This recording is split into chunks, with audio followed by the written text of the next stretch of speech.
സ്ഥലം തന്നെ പരിചയപ്പെടുത്തുന്നു പ്രബോധനം. എവിടെയാണ് അത് രൂപീകരിച്ചത്? പഞ്ചാബിലെ പട്ടാൻകോട്ടുള്ള ദാറുൽ ഇസ്ലാമായിരുന്നു ജമാഅത്തെ ഇസ്ലാമിയുടെ കേന്ദ്രം.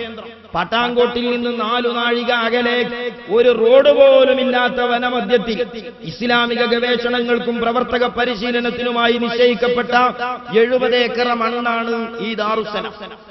ഒരു ഇസ്ലാമിക പ്രസ്ഥാനത്തിന് വീരപ്പൻ പോയ ചന്ദനക്കാട് പോലുള്ള ഒരു കാട് ആവശ്യമുണ്ടോ കൂട്ടരെ? ഇസ്ലാമിക പ്രസ്ഥാനത്തിന് നമ്മളൊക്കെ റബ്ബർ സീറ്റ് കൊണ്ടുപോകാൻ പോകുന്ന ജീപ്പ് പോലും പോകാത്തൊരു നാട്, ഒരു കാട്. ആ കാട്ടിലാണ് ഖുർആനും സുന്നത്തും പരിശോധിക്കാൻ ജമാഅത്ത് തീരുമാനിച്ചത്. അതുകൊണ്ട് തന്നെ ഗവേഷണം കാട്ടിലായി. വിവരം എന്ന് പറയുന്നത് ഗുരുനാഥന്മാരിൽ നിന്ന് കിട്ടാത്ത സ്വയം ഗവേഷണങ്ങളുമായപ്പോൾ ജമാഅത്തെ ഇസ്ലാമി എഴുതിയ ഒരു പുസ്തകമുണ്ട്. എന്താണ് ആ പുസ്തകം? ആഖിറത്ത് എന്ന് പറയുന്ന പുസ്തകമാണ്.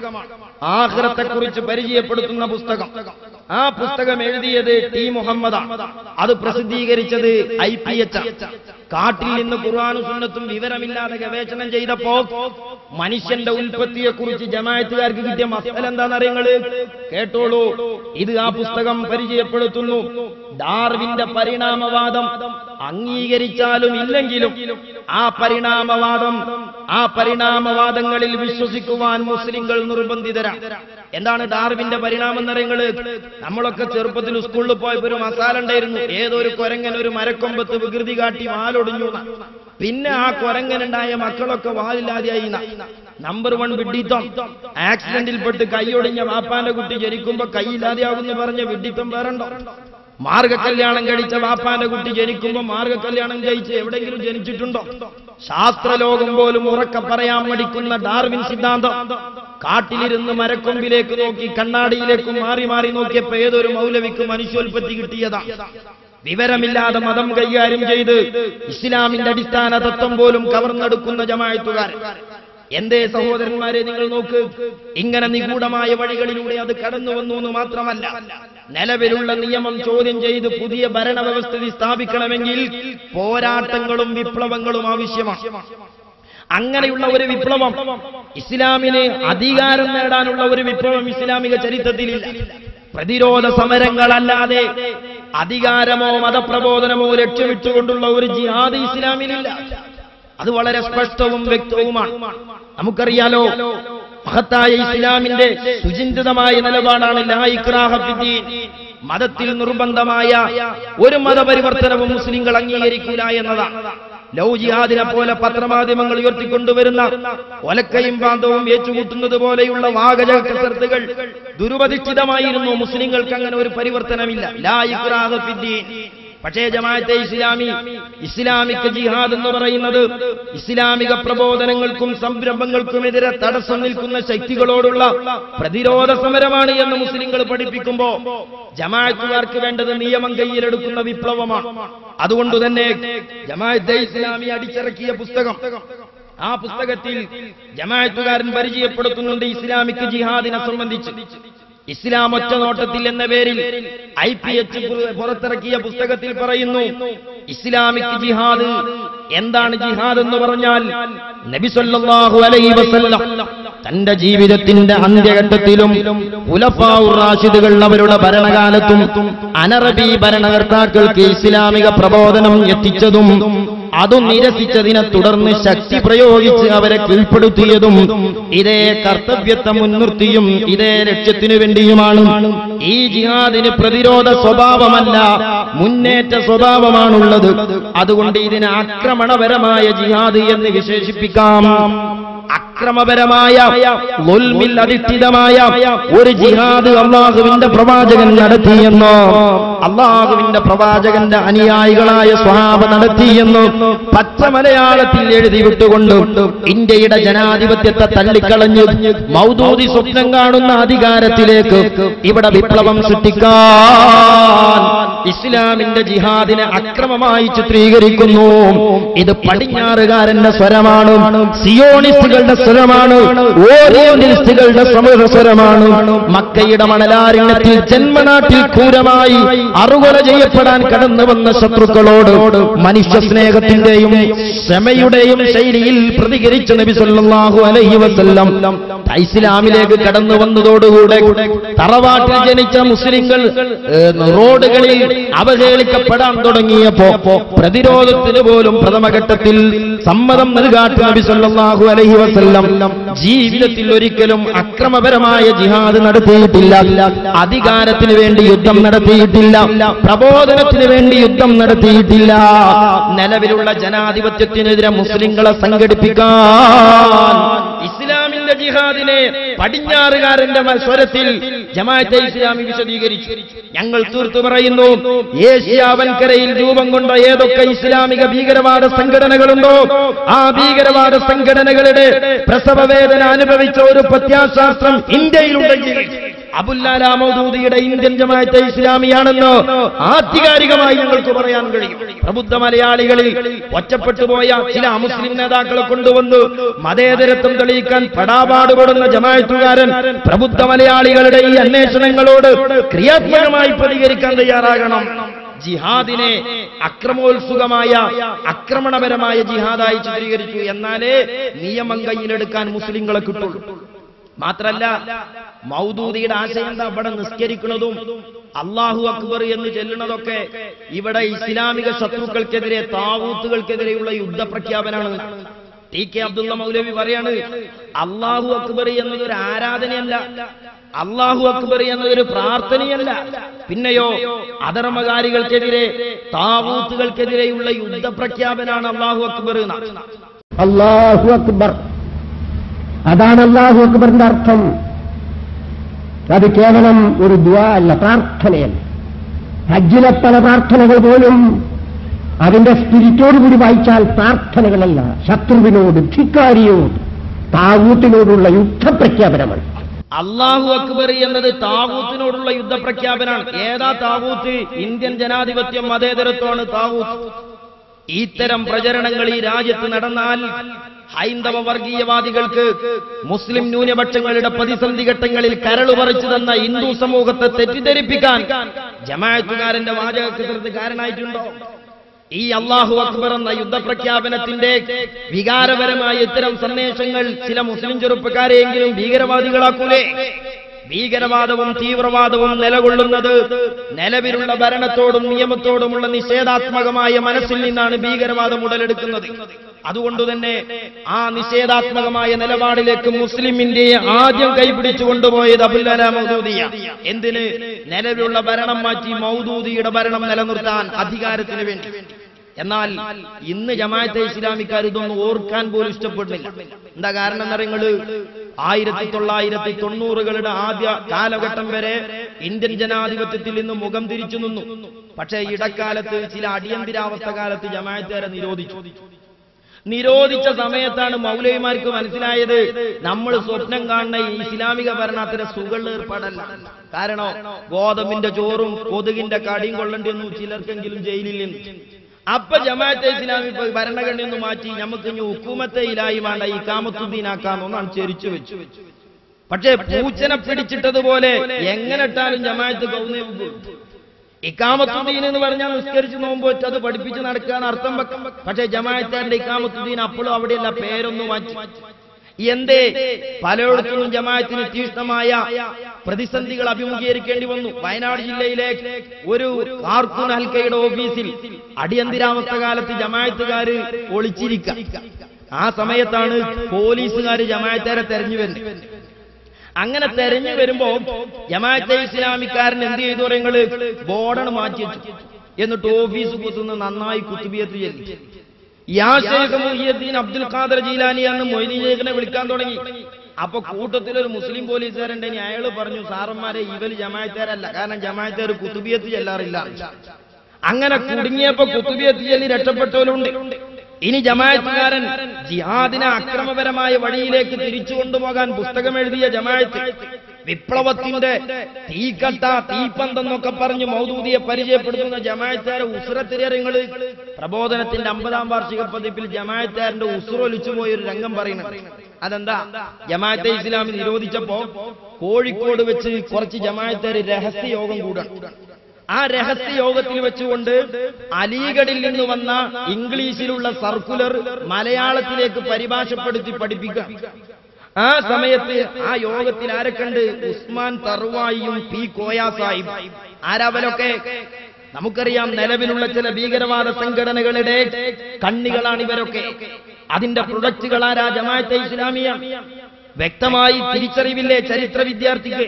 നിങ്ങൾക്കറിയോ സഹോദരന്മാരെ, എന്താണ് ഇവരൊക്കെ കൊണ്ടുവന്നത്? NDF-കാരൻ പ്രതിരോധം അപരാധമല്ല എന്ന സന്ദേശം ഉയർത്തിപ്പിടിച്ചാണ് മലയാളികൾക്കിടയിൽ വന്നത്. എന്തായിരുന്നു അതിന്റെ താല്പര്യം?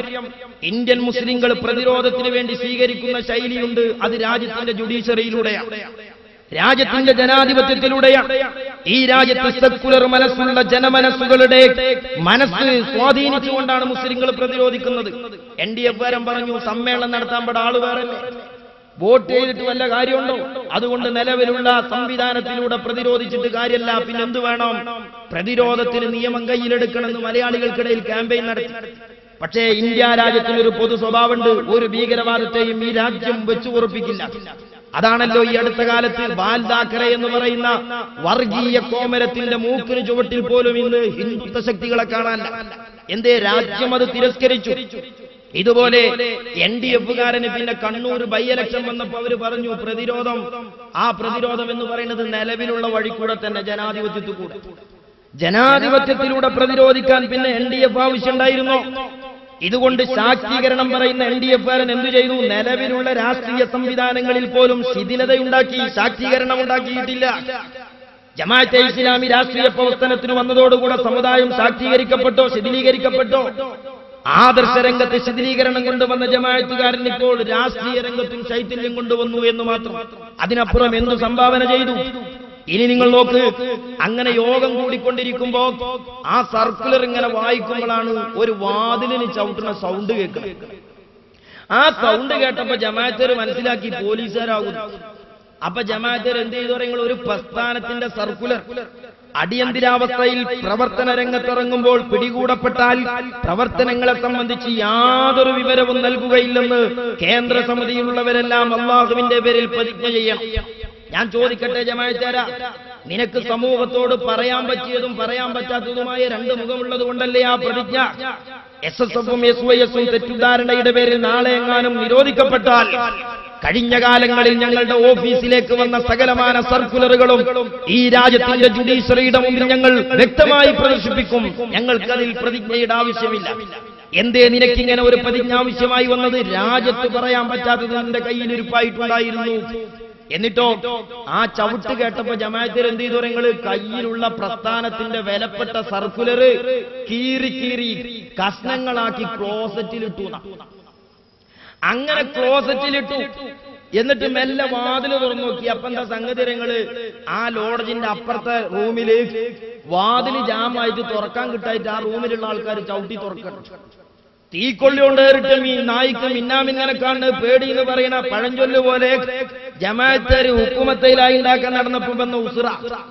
ഇത്തരം ചില ദശാസന്ധികൾ ജമാഅത്തെ ഇസ്ലാമിക്ക് നേരിടേണ്ടി വരികയും ജനാധിപത്യ വിരുദ്ധ വിപ്ലവത്തിലൂടെ അധികാരം കിട്ടൂല എന്ന് ഉറപ്പാവുകയും ചെയ്തപ്പോഴാണ് ജമാഅത്തുകാരൻ മെല്ലെ ഒരു പുതിയ ശൈലി ഉണ്ടാക്കി, ആശയം മാറ്റി. അത് TK അബ്ദുള്ള മൗലവി പറയുന്നുണ്ട്, നമുക്ക് ഇത്തരം കാര്യമൊന്നും ഇപ്പൊ ജമാഅത്ത് പോലും പറയുന്നില്ല. ഇതേ കാരണം നമുക്ക് ഈ രാജ്യത്ത് ജീവിച്ചു പോണ്ടേണം. അത് നിങ്ങൾക്ക് തോന്നിന്റെ മുമ്പ് മുസ്ലിങ്ങൾക്ക് തോന്നിയിട്ടുണ്ട്. ജമാഅത്തുകാർ പറയാ ഇത്ര തീർത്തും ജമാഅത്തെ ഇസ്ലാമി പറയുന്നില്ല. ഇപ്പോ കുറച്ചൊക്കെ സൂക്ഷിച്ചിട്ട് വർത്താൻ പറയുന്നത്. നമുക്ക് ഇവിടെ ജീവിക്കട്ടെ. അപ്പൊ അതെല്ലാം പരിഗണിച്ചിട്ട് ചിലപ്പോ ഡെമോക്രസി മറ്റേ സെക്യുലറിസം എന്നെല്ലാം പറഞ്ഞുവിടും. അതൊക്കെ പദം കൊണ്ടുള്ള കളിയാ. അടിസ്ഥാനപരമായോ വിശ്വാസത്തിലോ ഒരു മാറ്റവും വരുത്താൻ പാടില്ല, വരുത്തിയില്ല. അപ്പോ ജമാഅത്ത് എന്ന് പറഞ്ഞാലും സോളിഡാരിറ്റി എന്ന് പറഞ്ഞാലും വികസന മുന്നണി എന്നൊക്കെ പറഞ്ഞ പദം കൊണ്ടുള്ള കളിയാ. ഞങ്ങൾ ഏതന്നെയാ പൂച്ചനെ പിടിച്ചിട്ട മാതിരി തന്നെയാണ്. അതല്ല എന്റെ അർത്ഥം. എന്നാ ആ കളിയൊക്കെ തിരിയണ കുട്ടികളാണ് ഇപ്പൊ കേരളത്തിലുള്ളതെന്നും കൂടിയാണ് മനസ്സിലാക്കി. ആ പറഞ്ഞതിന്റെ മലയാളം എന്താ? ഞങ്ങൾ ഈ ഡെമോക്രസി എന്നൊന്നും പറഞ്ഞ് കടിച്ചാ പൊട്ടാത്ത 4 മലയാളം പറഞ്ഞാൽ മലയാളിയാൾക്ക് അതൊന്നും തിരിയില്ല. ജമാഅത്ത് കുപ്പായം മാറ്റി വികസന കുപ്പായിട്ടാ ഞങ്ങളൊക്കെ ആകെ ഇവിടുത്തെ വലിയ ജനാധിപത്യത്തിന് ആൾക്കാരാണ്, ലോകരാണ് വിശ്വസിക്കുന്ന ഞങ്ങൾ മനസ്സിലാക്കി. അപ്പൊ ഇത്തരം ചില പ്രതിസന്ധികളിൽ ജമാഅത്തെ ഇസ്ലാമിക്ക് മാറേണ്ടി വന്നു. ഇതൊക്കെ പറയുമ്പോ ജമാഅത്തെ ഇസ്ലാമിയിലെ ചെറുപ്പക്കാർ ചില ന്യായം പറയും. അതെന്താ നിങ്ങൾ ഇങ്ങനെയൊക്കെ ലോകത്ത് പ്രചരണം നടന്നപ്പോ ജമാഅത്തെ ഇസ്ലാമി പറയുന്നത് എന്താ അറിയോ? നയം മാറിയതാ, പണ്ട് പറഞ്ഞത് മാറ്റിയെന്നാ പ്രശ്നം, ഞങ്ങൾ ഇഞ്ഞും മാറ്റും. മുമ്പ് മലമൂത്ര വിസർജനം നടത്തുന്ന കുട്ടിയോട് ഒരു കാരണവര് പറഞ്ഞു രണ്ടും പാടെ ഒപ്പം പറ്റൂല എന്ന് പറഞ്ഞപ്പോ ഈ കുട്ടി പറഞ്ഞു ഞാൻ അതിൽ ഒപ്പിറ്റാ തിന്നണത്. ഇതല്ലേ ആ ശൈലി? എന്നിട്ട് അതിന് ജമാഅത്തിന്റെ ന്യായീകരണം ഞങ്ങൾ മാറ്റൂല. എന്തേ കാരണം? മാറ്റുന്നതിനെ കുറ്റം പറയുകയാണെങ്കിൽ ആദ്യം അള്ളാനെ കുറ്റം പറയേണ്ടി വരുന്ന. എന്തേ? അള്ള ഖുർആനിൽ കുറെ മാറ്റിയിട്ടില്ലേ? ഇവൽ ആരാ സാധനങ്ങൾ? ജമാഅത്തുകാരന്റെ ന്യായീകരണം ഞങ്ങൾ ഇഞ്ഞും മാറ്റും. മാറ്റുന്നതിനെ എതിർക്കുകയാണെങ്കിൽ ആദ്യം അള്ളാനെ എതിർക്കേണ്ടത്. ഒന്നാമത്തെ ന്യായീകരണം കേട്ടോളൂ നിങ്ങൾ. പണ്ട് പറഞ്ഞത് പലതും പിന്നെ മാറ്റി എന്നതാണ്. ഇതാണ് വലിയ പ്രശ്നം. ജനാധിപത്യത്തെക്കുറിച്ച് പണ്ട് ശിർക്കാണ് എന്ന് പറഞ്ഞു, ഇപ്പം പറയുന്നു ജനാധിപത്യ ഭരണം വരണമെന്ന്.